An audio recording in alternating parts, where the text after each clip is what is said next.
Salut, c'est Loku, et voilà le 11e épisode de Pokémon, et empressez-vous d'aller voir les autres si ce n'est pas déjà fait. Allez, hop hop hop. D'ailleurs, j'en profite pour vous dire merci pour vos délicieux encouragements que vous me laissez très souvent sur Facebook. Même si j'adore faire des épisodes de Pokémon, il est vrai que je n'ai pas l'audience que j'aimerais avoir. Même si on est sur YouTube avant tout pour soi, c'est toujours triste de travailler sur des choses et de ne pas avoir de retour. Trêve de blabla, sans plus tarder, un petit piaf tout coloré de 4ème génération. Vous vous rappelez quand j'ai fait le Pokémon en série sur Chuchmur et ses évolutions?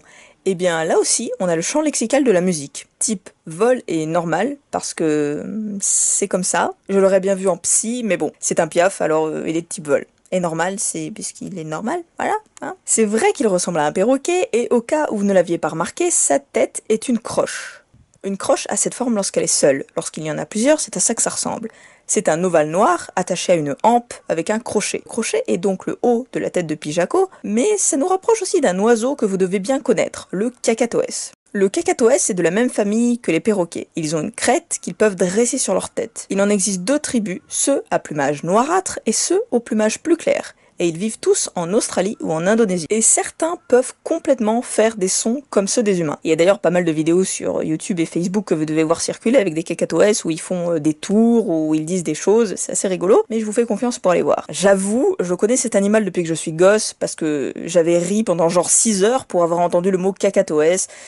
Oui, anecdote véridique, je croyais vraiment que ma mère me trollait, que c'était pas un animal qui pouvait exister, parce que pour moi, un animal avec le mot caca dans son nom, ce n'était pas possible. J'avais 5 ans, ok? Apprenez que caca veut dire oiseau dans les vieux dialectes indonésiens. Et je sais fort bien que certains cacatoès sont fortement appréciés par les japonais. Mais regardez les joues rouges de ce calopsite élégante, il est pas trop kawaii.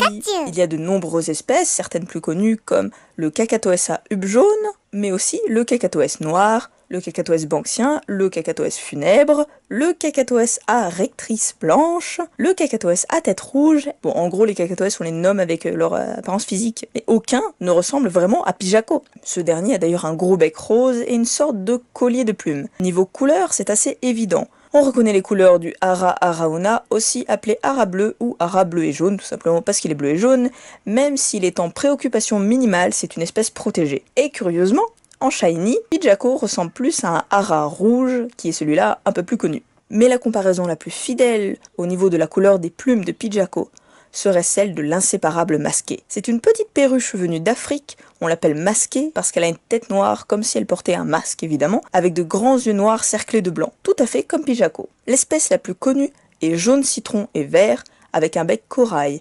Mais il existe aussi des versions vert clair, vert foncé, mauve et bleu. Et oh, surprise, ça ressemble tellement plus à Pijaco avec son gros bec rose.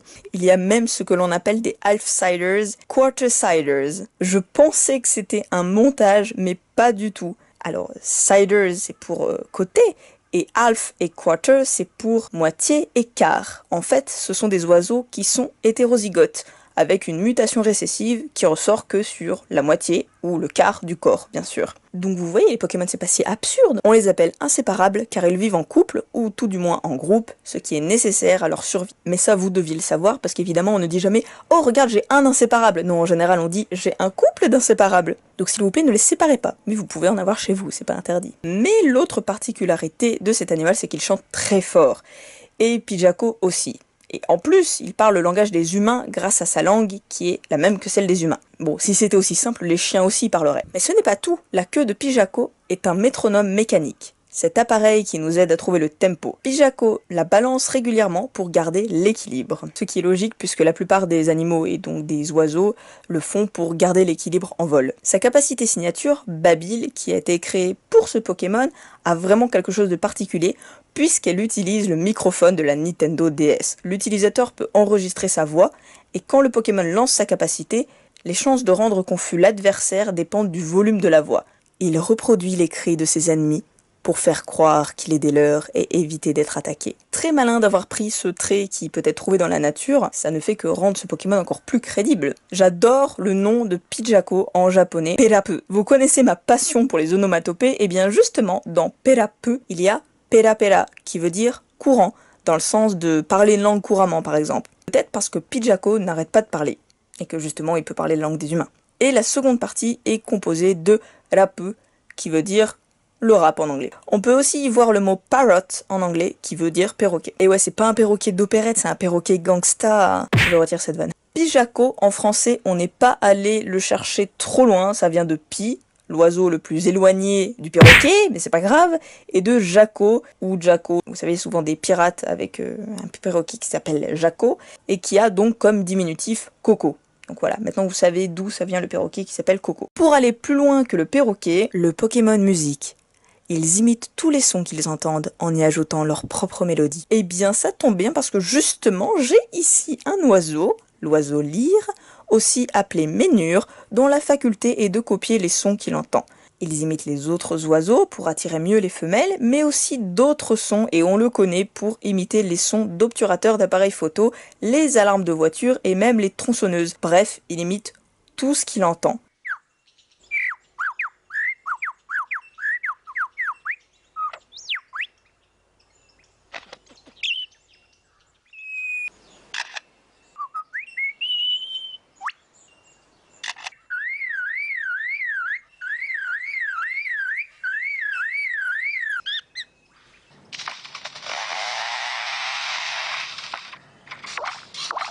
C'est bien la réalité. Ce n'est pas un montage, c'est un vrai Pokémon. Les Ménures ont de longues queues composées de 16 plumes qu'ils déploient lors des parades nuptiales. Et c'est pour ça qu'on les appelle oiseaux lyres. Et oui, on est toujours dans le registre de la musique. Il y a deux espèces de Ménures, le Ménure d'Albert, appelé ainsi en l'honneur du prince Albert, tout simplement, et le Ménure superbe, légèrement plus grand que le précédent, et puis il est superbe, donc il est beaucoup plus spectaculaire. On a découvert qu'il imitait 20 à 25 espèces d'oiseaux et ce n'est pas un talent inné. Il doit travailler dur pour y arriver et il se perfectionne tout au long de sa petite existence de poulet. Oui, on dirait quand même un gros poulet. Et il ne répète pas tout bêtement, il est capable d'abréger les choses qu'il entend et il est très polyvalent. Tout ça pour épater les femelles. Devinez où l'on trouve ces oiseaux ? En Australie évidemment. Une fois de plus, je vous le démontre, non sans un certain plaisir, que tous les trucs chelous sont bel et bien en Australie. Même si l'idée de ce Pokémon relève plus d'un concept amusant, celui de mélanger la musique avec un animal qui en produit, le Pokémon n'est pas super populaire. Il y a donc peu de cartes à son effigie, on voit qu'il chante avec des notes de musique dans Impulsion Turbo et Explorateurs Obscurs, mais le fait qu'il plie sa paupière rose lui donne un air super vicieux dans Explosion Plasma, dans Vainqueur Suprême, Aube Majestueuse ou Diamant et Perle. Dans toutes les cartes qui restent en fait. Pijaco est un Pokémon qui était là pour être l'ambassadeur de sa génération. Il est apparu dans le 9e film Pokémon, Pokémon Ranger et le Temple des Mers, en 2006. Et pourtant... voilà. Donc dites-moi dans les commentaires si vous appréciez ce Pokémon. Finalement ça me plaisait de faire des recherches sur le sujet. Je voulais savoir si un autre animal que le perroquet se cachait là-dessous. Il y a ce Pokémon de 3e génération que j'aime beaucoup, et pourtant il n'est pas de très bon augure. Beaucoup de gens me l'ont demandé, il s'agit de Absol. Bref, voici le gros mythe de cet épisode. Absol, c'est un peu notre Dahu. Bon, je sais pas si les gens du Nord vous connaissez le mythe du Dahu, mais chez nous c'est hyper répandu. C'est vrai qu'il est entouré par de nombreux mystères et qu'il attire la fascination de beaucoup de monde. Comme beaucoup de légendes japonaises, c'est une légende qui vient avant tout de Chine, avant d'avoir été japonisée. Absol, avec son corps bleu-gris et son épaisse fourrure blanche, est difficile à cerner. Est-ce un chamois ? Est-ce un lynx ? Est-ce un puma ? On ne sait même pas si son apparence est plutôt celle d'une chèvre ou d'un félin des montagnes. C'est vrai que ses larges pattes griffues effrayantes font penser à un puma, tout comme ses yeux en amande. Mais d'un autre côté, la faux qui lui sert de queue et la faucille sur le côté de son visage ne nous rappellent aucun animal connu. Et c'est pire en shiny, où il a tout simplement un aspect diabolique donné par la couleur rouge de sa peau et l'aspect rougeâtre de sa fourrure. Surtout que, ne l'oublions pas, il est de type ténèbres. Baize veut littéralement dire marais blanc. Ne me corrigez pas sur la prononciation du chinois, je ne fais pas de chinois. En gardant les mêmes caractères, mais en les transposant dans la langue japonaise et en utilisant la seconde lecture, la lecture chinoise des idéogrammes, on a donc hake, blanc, et take, le marais. Ce qui démontre bien qu'on peut avoir les mêmes idéogrammes et que pourtant les deux langues n'ont rien à voir. Ne nous égarons pas, revenons à la Chine. L'empereur jaune, Huangdi, ma prononciation est beaucoup trop japonaise même pour les chinois. L'empereur jaune, Huangdi, a rencontré le monstre lorsqu'il était en patrouille dans l'Est. Ce dernier aurait alors dicté à l'empereur le guide des formes et coutumes des 11 520 créatures supernaturelles peuplant le monde. Et surtout, comment prédire leurs attaques et s'en protéger. Et c'est vrai que déjà à ce stade de l'histoire, on n'est pas loin du Pokémon. Dans le Pokédex, on lit « Il pressent les catastrophes et n'apparaît aux gens que pour les prévenir d'un danger imminent ». L'empereur a alors écrit un livre d'après les dires de la créature, le Baise Tue, livre qui n'existe plus. Seuls quelques fragments sont encore déchiffrables. Et pour en revenir à notre Hakutaku, les Japonais, comme d'habitude, ils se sont pas gênés, ils ont adapté à leur sauce, comme ils font toujours. On peut aussi trouver cette créature sous le nom de Kutabe, qui est apparu au mont Tateyama, dans la préfecture de Toyama. Il aurait prédit qu'une épidémie mortelle balayerait le pays dans les années à venir. La bête ajouta aussi que sa propre image pouvait servir de talisman pour repousser la maladie, et depuis, le Hakutaku est vénéré comme dieu des herbes médicinales et de la phytothérapie. Le Hakutaku est décrit dans les légendes japonaises comme un bovin ou monstrueux félidé avec 9 yeux, 3 sur la tête et 3 de chaque côté de son corps. Il a aussi 6 cornes et le corps d'un lion, mais le visage d'un humain. C'est vrai qu'il fait penser au sphinx dans bien des aspects, notamment de par son intelligence et de sa connaissance du langage humain. Dans le folklore japonais, il aurait aussi rencontré un empereur, l'empereur Kōtei. Empereur se dit Kōtei en japonais, donc on imagine que cette légende est faite pour coller à tous les empereurs. L'animal d'une grande intelligence ne visiterait que les plus prestigieux et suspicieux des dirigeants. Et là, on retombe sur notre légende du Hakutaku-zu, écrit avec les 11 520 yokai, puisqu'au Japon ce sont des yokai, où l'empereur devrait apprendre à exorciser les mauvais yokai et à vivre avec les bons. Selon les variantes, puisque comme pour tout mythe assez ancien il y a des variantes, il peut avoir plus d'yeux ou moins de cornes, d'où les différentes représentations. Il pourrait manger les mauvais rêves et les mauvaises expériences humaines. Pour cela, il faudrait utiliser une représentation de la créature encadrée dans sa maison. Totalement un attrape-rêve ce truc. Et évidemment, il n'apparaîtrait que dans des endroits ou à des périodes où le leader est particulièrement charismatique. Pas demain la veille qu'il apparaîtra en France. Il est vrai que le mythe japonais étant un peu plus récent, il est un peu plus détaillé et quelque peu différent. Sans doute, Absol correspond plus à l'image japonaise et plus récente de la légende. Quand je dis récent, ça ne remonte pas à il y a 20 ans. L'empereur jaune en Chine, ça remonte à 2600 ans avant JC. Et au Japon, le mythe était très populaire pendant la période Edo. C'était un petit peu la période de gloire des yokai. Les yokai, on en a déjà parlé dans pas mal d'épisodes. À cette époque, ils utilisaient le Hakutaku en tant que charme pour apporter la chance et se débarrasser des mauvais yokai, puisque comme le Hakutaku c'est tout, les autres yokai s'en méfient. Mais Absol peut être comparé à un chat noir. À force de prévenir les catastrophes, on l'en pense responsable. C'est une superstition bien connue. En fait, Absol se sert de sa corne pour sentir les subtils changements de la terre et du ciel pour prévenir les catastrophes. Il ne les provoque aucunement. Mais il est devenu le Pokémon maudit à cause de la méconnaissance des gens. On le dit annonciateur de catastrophes, mais c'est en fait un Pokémon paisible. Il prévient les hommes de l'imminence des cataclysmes. Voilà, tout comme le chat noir, ça reste une croyance populaire. Ne tabassez pas le chat de la voisine, s'il vous plaît, sinon il va être obligé de se retirer dans les montagnes aussi. Absol apparaît dès qu'une catastrophe naturelle est sur le point de se produire. Pour cette raison, les gens ont longtemps pensé qu'il portait malheur. Le nom de Hakutaku n'est absolument pas présent dans le nom d'Absol. J'ai dû faire des recherches très loin pour l'inspiration de ce Pokémon, et quelle ne fut pas ma surprise quand j'ai vu sur les sites japonais qu'il disait que Absol vient de Absolute. On peut donc y voir plusieurs choses, comme le savoir absolu qu'il pourrait avoir. Mais j'ai trouvé plus intéressant encore, dans toutes les langues, Absol viendrait de ab, le préfixe privatif, et de sol, le latin pour soleil. Absol est donc la privation de soleil. Je ne comprends pas tellement l'existence du joyau sur son front. Peut-être un œil, la lune, ou peut-être le petit bout de ténèbres dans la lumière, comme dans le yin et le yang. C'est vrai que je ne suis pas fan de culture chinoise, mais s'il y a bien une chose que j'aime, c'est une vision que je partage. C'est la vision du mal et du bien, de la complémentarité des choses. Ce sont juste des étiquettes que l'on met aux choses, la vie, la mort, la nuit, le jour, le féminin, le masculin, et j'attends toujours Pokémon Yin et Pokémon Yang, avec comme région la Chine. Non, je plaisante, j'entends pas. Et donc cette idée qu'il y a toujours un peu de yin dans le yang et un peu de yang dans le yin, parce que tout ça n'est jamais absolu, n'est-ce pas? Après c'est vrai que l'on peut s'en servir dans n'importe quelle circonstance, l'explication du cosmos, de la vie, des saisons, de Pokémon, et moi je m'en sers pour comprendre la tête d'Absol. Je ne sais pas comment on en est arrivé là, mais quand ils ont mis en place les méga évolutions, ils se sont dit que les gens aimaient Absol, et donc qu'il fallait lui foutre des ailes. Il projette une aura intimidante sur ses ennemis en agitant ses poils hérissés, comme s'il s'agissait d'ailes. Bon, d'accord, peut-être pas, ce sont peut-être pas des ailes. L'énergie de la méga évolution a fait se hérisser tous les poils de son corps.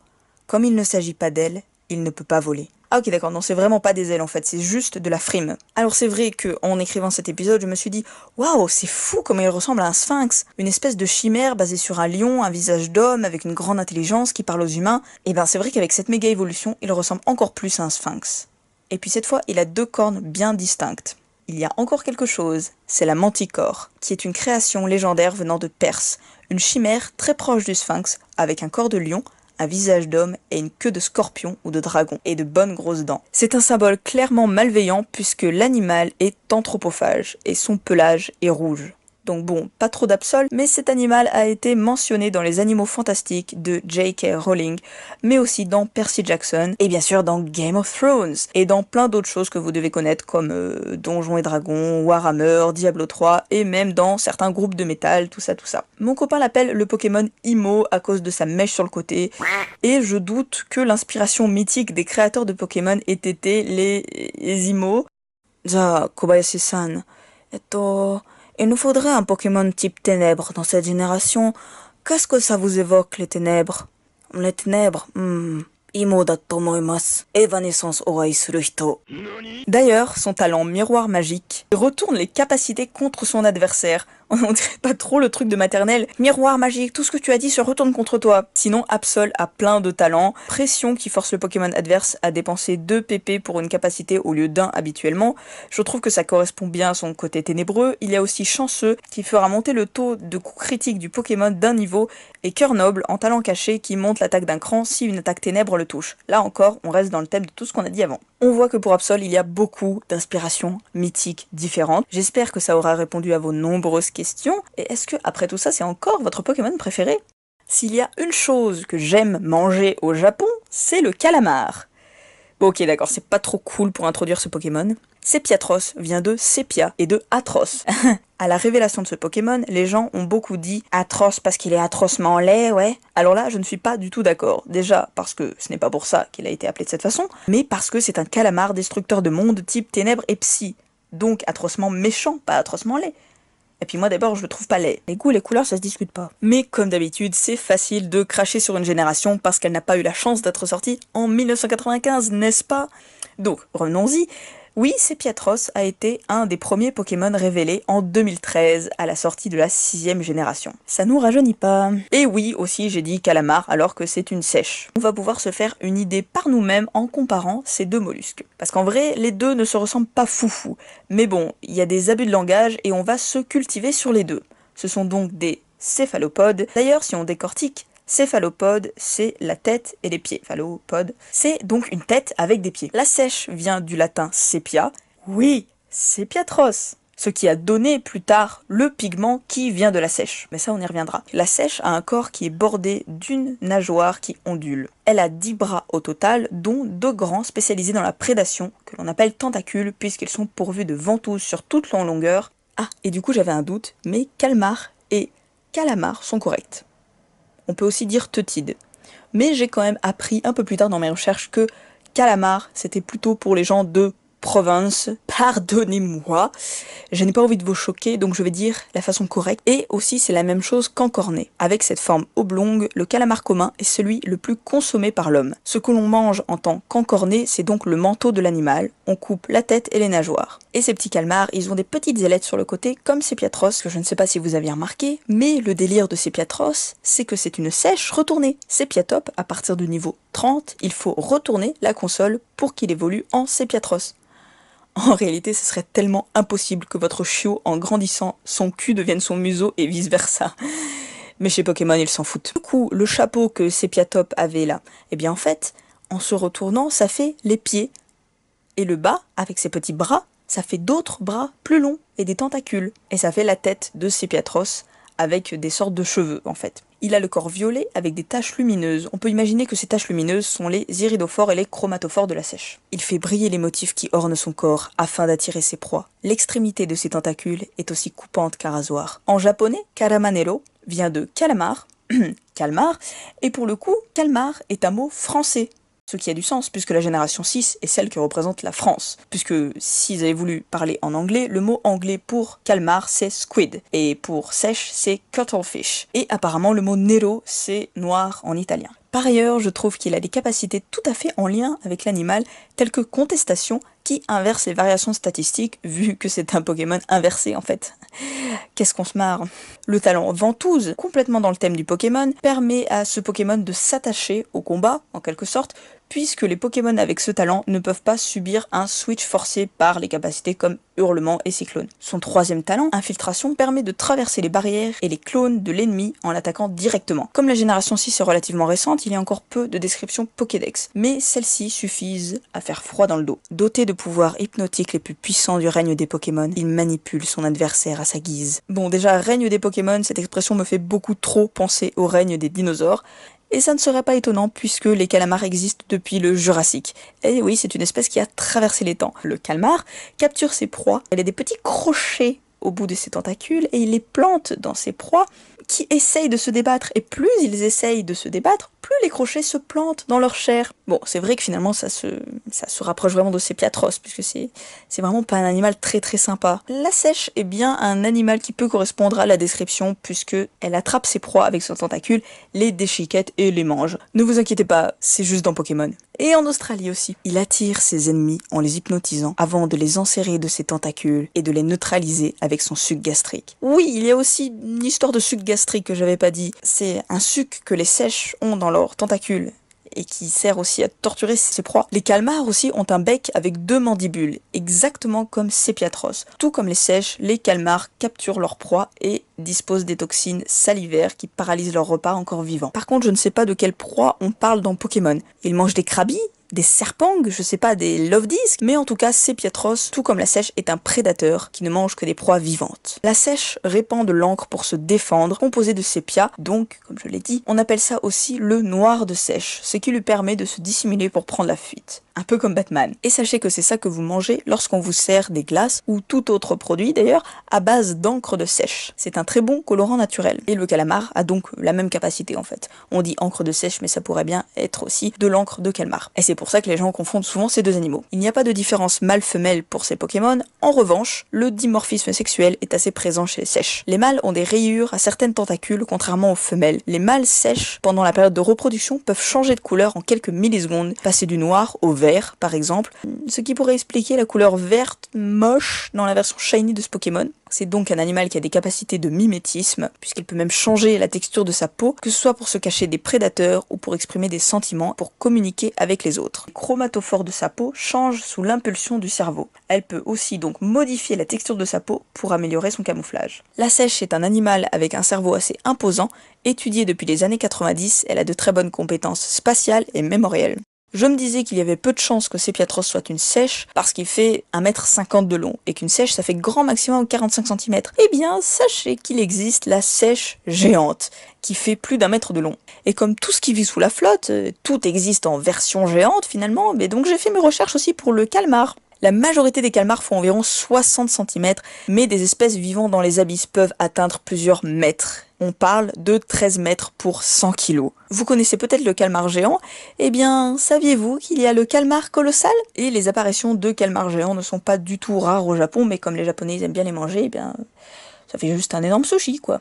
Il y a bien d'autres types de calmars, comme le calmar robuste, calmar cacatoès, le calmar à long bras. Je vais pas vous faire les 300 espèces. Personne ne sait combien mesurent ces espèces avec précision, et très souvent des prises accidentelles viennent modifier toutes les données connues. Les calmars, il y en a en plus de partout sur Terre. Une autre chose intéressante, tout comme la sèche, le calmar peut se déplacer très rapidement avec une sorte de propulsion grâce au système de siphon. Le manteau est un muscle qui se contracte et se relâche. L'eau y entre et en ressort lorsque le muscle se relâche. Certains calmars peuvent même sauter grâce à cette technique. On a l'encorné planeur, le calamar de récif des Caraïbes. On a l'impression presque qu'ils volent. Donc le Sepiatros, si on en suit tout ça, c'est un peu le Pokémon imbattable des mers. Il peut manger des otaquins, il peut manger des goélises. Mais bon, en guise de vengeance, on va dire les Wailords peuvent largement manger des Sepiatros. Il y a une justice quand même. Les personnes mal intentionnées tentent souvent de s'approprier ces grands pouvoirs hypnotiques pour servir leurs mauvais desseins. Oui, c'est aussi ce qui a donné lieu aux légendes des Kraken. Les calmars sont très utilisés dans la culture populaire et, comme d'habitude, Pokémon ne déroge pas à la règle. Mais apparemment, il y a vraiment quelque chose de maléfique qui se dessine derrière ce Pokémon, alors qu'on part d'un Sepiatop qui est si mignon. Et voici le Pokémon en série. Et cette série aussi, je l'aime bien, j'ai une affection toute particulière, vous verrez pourquoi.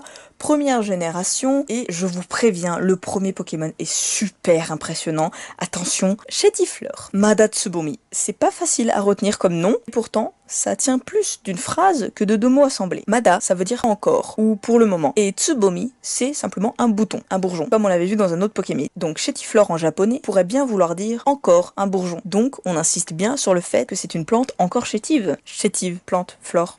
Chétiflore. Voilà, c'est le nom en français qu'on lui a donné, que je trouve un nom très bien trouvé pour une première génération. Alors entre nous, quand j'étais petite, Chétiflore c'était un petit peu compliqué peut-être à s'en souvenir, j'appelais ce Pokémon et son évolution la poire. Parce que quand tu es petit, tu ne retiens pas les noms. J'avais 7 ans, d'accord? Je ne comprenais pas les références culturelles. Donc c'est une poire avec des racines en pied et des feuilles en bras. Seul élément qui change en Shiny d'ailleurs. Son apparence nous laisse penser que c'est une plante, évidemment, mais elle a aussi un type poison, donc pas n'importe quelle plante. Et le truc de fou, c'est que René Magritte l'a peint en l'appelant The Cicerone. Lui aussi c'est un fan de Pokémon. Et il y a les plantes dans Plantes vs Zombies qui lui ressemblent trop. Autant c'est inspiré du même truc en fait. Oui, évidemment, c'est parce que c'est inspiré d'une plante qui existe réellement. Vous avez l'habitude maintenant, la plante cobra donc, ou Darlingtonia californica. Elle fait penser à un cobra dressé en position d'intimidation, d'où son appellation. Elle est aussi originaire de Californie, d'où, oui, son nom. Il préfère les climats chauds et humides.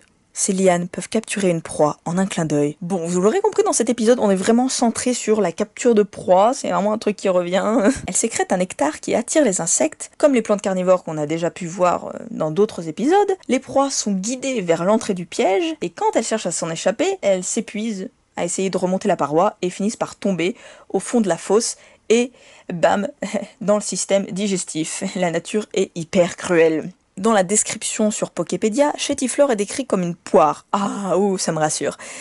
Comme quoi, quand on est petit, on est primaire, mais réaliste. Je n'étais pas folle. Son bourgeon ressemble à un visage humain. Selon la légende, Chétiflore serait un type de mandragore légendaire. Wow, on a déjà parlé de la mandragore dans un autre épisode. C'est vrai que c'est un peu flippant cette histoire de visage sur une plante. Et si vous voulez en savoir plus sur la mandragore, regardez l'épisode avec Misterbe. Oui, je sais, c'est du spoil. Bon, j'adore ses feuilles en guise de main et ses racines en guise de pied. On a l'impression qu'il peut sauter et fuir à tout instant. Ça me fait un peu penser à un beau truc. Cette petite fragilité de brindille. Le corps long et flexible de Chétiflore lui permet de se tordre et d'osciller pour éviter tout type d'attaque, même les plus puissantes. Ce Pokémon crache un fluide corrosif qui peut même dissoudre le fer. Bon, je disais que la nature était cruelle, mais finalement, Pokémon, ça se montre très cruel aussi. Pour les cartes, on a Chétiflore découvre le sens de la vie dans le jungle, et dans Rouge-Feu, Vert-Feuille, genre Chétiflore, il dort comme ça. Et ils sont plusieurs en mangeant des baies dans Aquapolis. Et dans Éveil des légendes, il est au sommet de sa badassitude. Dans HS Triomphe, on voit un Chétiflore un peu plus original avec des fouélianes. Et mon petit préféré, c'est la tour Chétiflore, référence à la tour dans Or, Argent et Cristal, et dans Earth Gold et Soul Silver. Et comme c'est la génération de Kyoto, on est complètement dans l'idée du temple bouddhiste et j'aime beaucoup. Comme si Chétiflore était une sorte de divinité alors que tout le monde sait que c'est un Pokémon nul, voyons. Oui, physiquement, c'est pas le roi de l'évolution, hein. Un truc comme ça, dans la nature, il survivrait pas. Mais heureusement, dans Pokémon justement, il y a des évolutions. Boostiflore, alors lui, c'est vraiment la poire. Quand j'étais petite, c'était vraiment la poire. J'étais, je sais pas, persuadée que c'était une poire. Celui d'avant, c'était une poire avec des racines, et là, c'est juste une poire. En fait, j'avais très peu de cartes, alors je dessinais les mêmes Pokémon en boucle, et en fait, je ramassais juste les cartes pourries que les autres gens ne voulaient pas. Et Boostiflore était très facile à dessiner avec sa grosse bouche. Beaucoup de trolls sur internet d'ailleurs à ce propos-là. Au niveau 21, Chétiflore devient donc cette sorte de cloche, toujours avec des feuilles comme bras, comme si le corps de Chétiflore était devenu une queue au sommet de la tête de Boostiflore, et en chromatique, ce Pokémon n'est simplement pas mûr. Et pourquoi il y a aussi 3 points sur sa tête? Dans les cartes, on est clairement sur de la bave en fait, pour Jungle, on va imaginer que c'est un suc toxique, dont le Pokémon se sert pour se nourrir peut-être. Rouge-Feu, Vert-Feuille, mais arrêtez! Arrêtez de le faire moche. Mais au moins ça nous rappelle que c'est un type poison aussi et pas seulement un type plante. Dans HS Triomphe, je sais pas, on dirait un Pokémon qui est choqué d'exister. Et plus récemment, on a eu le droit à une nouvelle carte de Boostiflore dans Point Furieux. Boostiflore est doté d'un gros crochet. La nuit, ce Pokémon s'accroche à une branche pour s'endormir. Quand il a le sommeil agité, il se réveille par terre. Ah, c'est donc un crochet, donc c'est vraiment une poire suspendue à un arbre en fait, toujours en lien avec cette plante, soit en fait une plante grimpante, donc ça tombe plutôt sous le sens. Comme pour sa pré-évolution, on a toujours le talent chlorophylle qui multiplie par 2 la vitesse du Pokémon sous le soleil, et gloutonnerie qui lui permet d'utiliser la baie qu'il tient dès que ses PV atteignent moins de 50%. Son nom est tout à fait en lien avec ceci en français, Boostiflore vient bien de Boostify et de Flore. Je pense que c'est une référence à la plante carnivore qui est très vorace, d'où la grande bouche, puisque la plante, on dirait, sous certains aspects, qu'elle a vraiment une bouche en fait.